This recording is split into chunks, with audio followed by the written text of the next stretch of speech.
guys! Ayan, nagbabalik na naman kami sa panibagong episode ng... In the right corner. Yeah. Oh, di ba? Paiba-iba na po siya ng tono. Siyempre, kasama pa rin na nag-iisa kong kuya na wala naman akong no choice na si... Kuya Dwayne! Wow! Gusto mo ba yun? Oo, and... The one and only. Walang itulak kabigin. Gusto po. Kapita-pitagan. Hindi ka rimarimarim. Ano ba yan? Almira. Shit! Yun. Oh. Special po itong podcast na to for today's shoot dahil nandun po ang nag-isa naming Mama Snorlax nasa gilid. Nasa gilid. Mag-hello ka, malakas na mama. Hello, hi! Oo, di ba? Good morning! Oo, sumama talaga siya dahil manunood daw siya. Bala ko nga siyang takasan pero hahabol daw manunood. Anyway, andun po si mama at manunood siya ng live sa aming shoot ngayon. At dahil dyan, kuya, ang tanong ko sa'yo, naranasan mo na ba ever yung parang feeling mo, pagod ka na?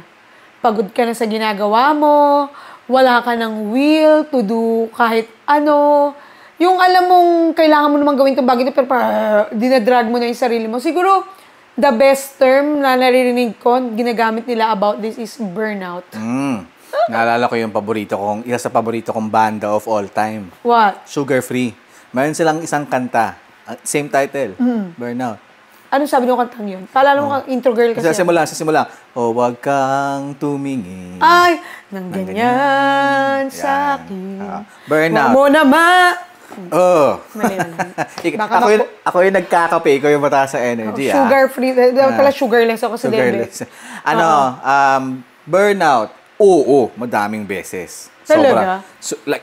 Like para siyang Pasko at bagong taon every year. Bakit? Dahil twice a year lang? Hindi. Palagi ko siya nararamdaman. Talaga? Oo. Paano yun? Ano yung feeling na yun? It is something ba na pagising mo sa umaga parang, ito na naman, ayoko na ulit? Oo. I think it starts with yung paggising sa umaga ko, kasi iba yung umaga ko, di ba? Paggising sa umaga, ang lagi ko sinasabi, pasok ulit. Wow! Sa work, di ba? Ganyan. Tapos, especially pag coming off a weekend, Sunday, Lunes na naman. Ganyan. Yung Lunes na naman, hindi yan. Normal yan, palagi yan. Pero yung tipong parang, yung talagang pagod ka. Meron ako always, at the bare minimum, twice a year na nararamdaman ko yan. Every year. Pagod. Pagod, saka parang, paano ko ba sabihin? Parang, you're looking at your parang landscape. Tapos nitignan mo, nakita ko na to months ago, hindi nagbabago. Parang, kilala mo ko kasi, parang, palagi ako may gustong subukan. Parang hindi ako nakakontento. Pero tapos mararamdaman ko agad na hindi maganda yung paligid ko. Kaya minsan, sasabihin ko, natama pa ba ako sa environment na to? Parang mas pagod ako this year. Parang gano'n. Ooh. May mga... Nung nagkikwento ka, naisip ko dyan yung yung Lunes na naman. Feeling ko normal yon nung mga nag-aaral. Yung high school. Lunes na naman. Pero iba pala ngayon, pag tumanda ka na, yung pag nandun ka na sa sinasabi nilang adulthood, parang nung nag-aaral ka, yung pressure lang na ako, mag-i-school na naman, papasok na naman. Minsan napapaisip ako minsan parang gusto ko balikan yung batang ako. Tapos sabihin ko sa kanya, kung magko-complain ka about Monday, mag-enjoy ka. Kasi iba yung Monday ng mga matatanda. Nung Monday after 5 and 10 years, di ba? Yung may something about Mondays that adults hate. Filipinos especially. Oo nga. Kasi alam mo sa ibang bansa, kuya, like for example sa UAE, ang pinaka-Monday nila, Sunday. Totoo yan. Thursday pa lang, yun yung pinaka-Friday nila. Piling mo tuloy, ang ikse at saka ang bilis ng araw. Kasi di ba, parang pag nag-Lunes, lalo sa atin, pag sanay tayo ng Lunes sa start of the week, pag nandun ka, parang Thursday lang yung nilulook for mo, malapit na ulit mag-weekends. Pero but anyway, siguro yung burnout, feeling ko iba-iba na siya iba siya for me Naranasan ko yan dati. Pero hindi ko mag-gauge yung burnout na pagod ka sa trabaho o ayaw mo yung trabaho mo. Dati hindi ngayon. Kasi yung trabaho ko ngayon, in-enjoy ko to siguro kung nakakaramdam ako ng pagod, which is bihira, dahil sa work ko ngayon, ang bilis ng pacing eh. Sobrang bilis ng pacing.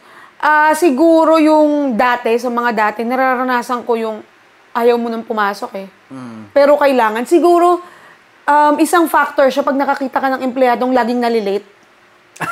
Hindi, I don't know kasi diba, basic naman yan eh. Kung gusto mo talaga yung ginagawa mo, maaga ka. Alert ka kasi passionate ka about it, driven ka about it. Pero makikita mo yung empleyadong ayaw niya ng ginagawa niya, late siya lagi sa trabaho, absent, yung performance niya hindi na ganun ka-better. Akala ko ikaw, ang sinasabi mo, ikaw yung nalilate sa trabaho. Oh, hindi Ay, baka mapanood doon ng boss. Iba naman kasi setup namin, pero ako nalilate naman ako. Pero naranasan ko yung dati nung ayaw ko yung work ko eh. Pero natapat kasi ako sa mga trabahong mahalaga ang late. Mahalaga ang late? Mahalaga ang hindi ka na late. Akala ko mahalaga yung late. Oo, hindi talaga kasi may time card eh. Inabot ko yung panahon na yun eh. Bandy clock. Oo, tapos bawas sahod. Oo, yun. Feeling ko, magpigibak ako doon sa sinabi mo na hindi mo ma-differentiate between burned out ka kasi pagod ka na sa trabaho mo and burned out ka na kasi ayaw mo yung ginagawa mo. Naranasan mo siya in isolation or may mga scenarios na naranasan mo siya all at the same time. Pagod ka na, ayaw mo pa yung ginagawa mo. Siguro all of the above. Sa dami ng trabahong pinasok ko, kuya, construction na lang di ko pinasok. Naalala ko, pero ayoko nang banggitin yung mga trabahong yun. Meron akong pinasukan no na ang ganda ng sahod. Pero hindi talaga ako para sa ganung work. Alam mo yung, Diyos ko, ang pasok mo alas 8, mga 5 to 8, tsaka ka magkukumahog, mag-jeep ka pa, magano ka, so malilate ka. Meron namang trabaho na doon ko naramdaman yung sinasabi mong burned out sa trabaho. Kasi ultimo natutulog daw ako, nagsasalita ako. Naalala ko tuloy. Meron ako isang trabaho, yung pinakaunang trabaho ko sa ELJ building, yung call center doon, yung 4th floor. Ay naku, hindi ko sinabi call center work ko. Hindi, yun naman, naalala ko yun, ito yung time na nag-aaral saka nagtatrabaho at the same time. Ito yung around this time na lumalaban si Pacquiao. Tapos yung trabaho ko is, nagbebenta ako ng internet, telepono, ganyan. Tapos bago mo ma-closing sale, babasahan mo ng kontrata yung bumibili. Yung mag-subscribe. Yung mag-subscribe. Sa sobrang eng-eng ko, pagod, antok, all of the above, may aspect pa of burned out. Anong ginawa ko? Nabanggit ko si Manny Pacquiao dun sa contract. Dahil lutang ka. Dahil lutang na at pagod na. Pero hindi ibig sabihin na ayaw mo yung trabaho mo. At time, hindi sa ayaw ko or gusto ko. Pagod na talaga. Pagod na talaga, pero kailangan ko yung trabaho na yun. Kasi nga, nag-aaral ako eh. Oo. May mga ganyan eh. Yun, may trabaho naman ako ganun, na-enjoy ko naman. At somehow, kasi siguro malaking factor yung mga katrabaho, mga bosses, ganyan. Meron nga yung ganyan din sa call center. Alam mo ba yung pagpasok ko dun sa condo kasi kami na nakatira nun, kuya, yung ID ko binabadge ko dun sa gilid ng pinto. Alam mo yung parang yung utak mo nahulma na, tapos pag nahihiga ka, tulog ka talaga. Wala ka sa lolo ko, binadge yung ID sa CR. Mas malala ka. Mas malala ka. Ako, wala yun lang. Siguro, I don't know, muscle memory siguro yung igaganon mo yung work na yun, hindi ko inayawan yun na ayoko. Pero yung pagod talaga dun. Kaya ang taas ng tingin ko sa mga customer service. Kaya minsan kahit gigil ako minsan sa kanila, sinisurveyan ko pa rin sila na maganda. Tsaka nahihira, parang ako, 3 years ako sa industry eh. Sa specific industry na yon. Tapos yung mga taong tumagal ng 10, 15 years doon, hindi ko alam kung paano nila na-draw yung strength to keep doing what they have been doing for 15 years at a high level. Same thing for an X amount of years. Oo nga eh. Ano ba, katulad yung spill mo, thank you for calling blank, my name is ganyan. Pagbaba, okay, thank you for calling blank, my name is ganyan. Tapos, hinga konti, pasok. Thank you for calling blank. 9 hours later. Hindi, ako yun yung work na yun. Pero, kung dun sa tanong mo kung naranasan ko ba na-isolate yung feeling na yun, parehas ko yung naranasan yung ayoko, tapos yung napagod ako. So, meron din both. Yung pagod ka na, ayaw mo pa. Meron talaga ngayon ko lang naalala sa dami. Pero darating din pala sa point na mapupunta ka rin kung para saan ka eh. Yung trabahong matatagpuan mo. Kasi minsan, halimbawa itong trabahong to, inayawan mo, napagod ka, it's either nagsawa ka, galit ka sa katrabaho mo, nasuya ka sa boss mo, inayawan mo siya, nawalan ka ng work. Lalo pag bata ka. Alam mo yun, di ba? Lagi kang, kung ayaw mo na, hindi ko nilalahat Hindi, ganun pa ko ng iba, ganyan. Pero sa katagalan, pag minsan, marirealize mo na pinaparamdam sa'yo yung isang bagay para matuto ka as a person. For example, inayawan mo tong work na to. Sa kakahangad mo ng sobra, gusto ko yung ganyan. Tagal mong walang work. Pero to your point, no? To your point, sinabi mo, it's very important yung sinabi mo na about ito ba talaga yung gusto mo. 'Di ba? I think key yung part na yun sa sinabi mo in terms of how to handle yung burnout. Especially dun sa yung mga nakakabata na henerasyon. No? Parang, especially yung mga nakababatang henerasyon na very driven sila. They know what they want. They know what they don't want. Siguro yung key warning ko as an aging member of society who has seen a lot of things, good and bad. You can set your ito yung una kong naintindihan when I started feeling burned out. Sinabi ko nga kanina, 'di ba? Veterano na ako in feeling being burnt out, 'di ba? Isang natutunan ko is you can plan your life all you want. Isang curveball lang from life, magbabago 'yan. So, when you approach life, work, education, etc., sure, plan your life, pero keep something at the back of your mind na things can change in an instant. You need to be able to adapt. Pag hindi ka nag-adapt, mababurnout ka. Ito nga yung naisip ko lang, Kuya, since nabanggit mo yung adapt. Tingin mo ba, ano-ano yung mga factors bakit nafe-feel natin or ng mga nagtatrabaho yung burned out? Burnout. Ako, ang unang-unang factor of burnout is environment. Oo, malaki yan. Environment. Kasi, let's set aside kung gusto mo or ayaw mo yung ginagawa mo. Pero dapat yung environment is conducive for you to be productive. For example, yung boss mo ba, sinusuportahan yung growth mo? Nag-uusap ba kayo palagi? Yung mga ka-teammates mo ba sa operations nyo? Or kung sa trabaho man yan, operations, di ba? Nagtutulungan ba kayo? Or nagbabalyahan kayo mentally, emotionally? Yun, nag-pile up overtime yun, nababawasan yung productivity mo. And normally, kapag nababurnout ka, nagsistart mo siya maramdaman pag bumababa yung productivity mo. Ba't mabababa productivity? Environment, hindi conducive to productivity yung paligid mo. Which is hindi nawawala sa work yung mga... Very constant yun. Very constant. Ako, siguro, I'm very lucky lang na in my 16 years in the corporate, and that I can call a career na, once lang ako nagkaroon ng kaaway, actually. So, the rest, it was a 16 years na I've worked in an environment na very supportive yung mga tao. So, yun. The other bit is doon na papasok yung talagang, yung needs and wants. So, you have to consider the circumstance. Sometimes, you feel burnout. Na-allude natin to kanina. You feel the burn. You feel burnt out, pero may choice ka ba? 'Di ba? Pero so it's environment and circumstances. Alam mo, naalala ko tuloy yung kwento mo, no? Hindi ko alam kung ito yung sinasabi mong may nakaaway ka ng isang beses. Pero naalala ko, tong kwento mo na to at nabilib ako sa'yo. Kasi parang feeling ko nung time na yun, hindi pa ako ganun kagaling. Hanggang ngayon naman, ang dami ko pa rin natututunan in terms sa trabaho, pakikipagtrabaho. Hindi ko alam kung may tamang term, pakikipagtrabaho. Naalala ko, sabi mo dati, meron kang, I don't know, manager ba or what? Na kinausap mo siya, tapos sabi mo, kakausapin ba kita bilang tao o bilang empleyado? Kasi nga, oo nga, no?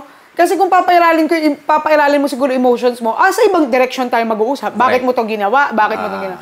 Pero pag nag-usap tayo, pagdating dito sa linya ng trabaho, dito lang tayo. Ito yung mo. Wala, naalala ko lang. Tapos naalala ko lang sabi mo, yung lucky ka sa trabaho mo. Ako, feeling ko blessed ako. Sa work ko ngayon. Kaya sabi ko yung mga examples ko na na binibigay sa'yo, feeling ko, epitome yun ng hirap ng English, yung epitome madali. There's no elevator to success. You should take stairs. Take the stairs. Kasi ako, bago ko narating yung ngayon, sa work ko ngayon, feeling ko sobrang blessed ko. Yung last 6-7 years, dinasal ko yun sa Diyos. Nakakatawa man, dinasal ko yun sa Diyos. Tapos sabi ko, alam ko namang imposibleng ibibigay sa akin. Pero binibigay pala talaga, unconsciously. Alam mo siguro ngayon medyo nag-iba lang kasi lumawak na yung sa work namin. Pero dati kasi, mga first 5-6 years, dalawa lang kami ng boss ko. Ako at siya. Ang kagandahan pa nun, wala akong masabi sa boss ko. Mabait, masipag. ibang-iba dun sa mga boss na pinagdaanan ko. Pero mahal ko po kayong lahat. Pag napanood nyo, marami naman ako naging boss, so mahuhulaan na lang nila kung sino sila. Kuya, lahat ng klase ng boss, naranasan ko, meron ako naging boss na abot na lang, iuutos pa. Meron akong boss na andaling maligawan ng iba sa ganito. May mga katrabaho din akong ganon. And, many to mention. Nandito, dumating ako sa point na yung boss ko, ang gaang. Ikaw na lang yung mahihiyang wala kang gagawin. Walang gagawin. Tapos, actually, ang fear ko talaga nun, magkaroon ng katrabaho. Oo. Promise. Ha? Kasi ayaw mong may katrabaho? Ayokong may katrabaho. Oo. Siguro yun yung dahil sa mga past na nangyari sa akin, ayoko nang may katrabaho. Feeling ko natatakot ako. Natatakot ako kasi minsan, masyado akong friendly na borderline na na hindi mo alam na yung minsan pagiging friendly mo, nagagamitin nila against you. Kasi ako hindi ako naniniwala dati sa politika sa loob ng trabaho. Ako lagi akong, sige, tulungan kita hanggat kaya ko gawin. Hindi ko nakikita yung competition and stuff kasi malaga sa akin, sumweldo ko sumisweldo din naman kayo, so okay lang. Dumating talaga ako sa point, kuya, na takot akong magkaroon ng katrabaho. Hindi ayaw, pero hindi takot. ayaw, takot. Tapos, nung napunta ako sa trabaho ko na to, alam mo, mga ayawan ko yung boss ko. Oo. May mga kasama ko doon, pero kasi iba-iba kami ng, hindi naman sobrang iba-iba, pero talagang may mga assignments kami na sarili. Pero ngayon may mga katrabaho na. Pero bago ako nagkaroon ng katrabaho, kumbaga, nahulma ka na. Natutunan ko na kung ano yung dapat kong gawin. Kaya parang feeling ko, sabi ko, hindi ko naranasan. In 6 years sa trabaho ko ngayon, yung ayoko na. Ayoko na. Siyempre, at least sa trabaho mo ngayon. Oo, yung trabaho ko ngayon. Kasi, nanggaling ako sa, grabe sobrang baliktad yung pinanggalingan ko naman. Bago tong work ko na to, sobrang baliktad. Kaya alam mo, totoo talaga yung sabi nila na, pag nandun ka na sa verge ng pagsuko, huwag mong gagawin kasi, yung di mo pagsuko na yun, nasa kabilang end nun yung blessing nun Sobrang baliktad, kuya. Alam mo ba yung pinanggalingan kong work, hindi ko na yung mention, sobrang hirap nung decision na yun. Tapos napanood ko lang yung movie ni Daniel Radcliffe na nakalimutan ko na yung title. Sabi niya doon, sometimes you just have to make a decision and jump. Ganun-ganun yung ginawa ko nun. Kasi sobrang burned out. Yun talaga yung literal... gusto ko lang makapture yung sinabi mo kanina. So, you never felt being burnt out kasi namumutawi sa damdamin mo at saka sa kamalayan mo yung pagiging grateful. Gratitude. Yes. Na the environment you're at is a blessing. At saka totoo pala talaga, ikaw nagturo nito sa akin Ako na naman? Yes, wala naman ako ibang choice. Kuya kita Kainis nga Nabaliw na sa pagpupunta sa Hindi, alam mo yung, di ba, minsan alam mo yan, takbuhan ka namin, kami magkakapatid, si kuya talaga, na kuya, may ganito. Pag mainit na yung ulo kasi niya. ako, pag tinakbuhan niyo ko for money, tatakbuhan ko kayo. Oo nga, delikado. Oo, pag nangailangan ka, pag tumakbo ka kay kuya na kuya, gipit ng sahod ko, wala kang mapapala sa kanya. So, sa iba na lang. Naalala ko pag magkikwento kami sa kanya, kasi kuya yung katrabaho ka, ganito, ganyan, tapos nagipit ka na ganyan. Ang sasabihin niya, bakit? Nandyan ka ba para makipagkaibigan? Correct.